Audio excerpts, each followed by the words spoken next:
Tutti frutti pineapple kesari பார்க்கலாமா? பேனில் key add பண்ணி கேஷ்யூஸ் ஆட் பண்ணி நல்லா ஃப்ரை பண்ணி தனியாக எடுத்து வச்சுக்கோங்க. அதே பேனில் ஒரு கப் ரவை ஆட் பண்ணி அதை நல்லா வறுத்துக்கோங்க. கூடவே 2 கப் தண்ணி ஆட் பண்ணிக்கோங்க.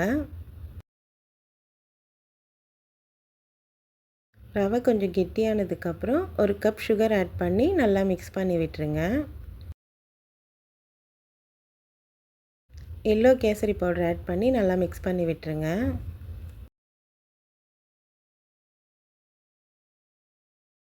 பைனாப்பிள் எசன்ஸ் ஆட் பண்ணியும் நல்லா மிக்ஸ் பண்ணி விட்டுருங்க.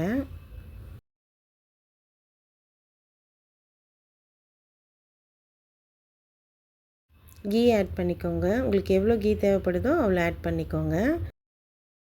நெக்ஸ்ட்டு டூட்டி ஃப்ரூட்டி ஆட் பண்ணி நல்லா மிக்ஸ் பண்ணி விட்டுருங்க. ஃப்ரை பண்ணி வச்சுருக்க கேஷ்யூஸும் ஆட் பண்ணி நல்லா மிக்ஸ் பண்ணி விட்டுருங்க.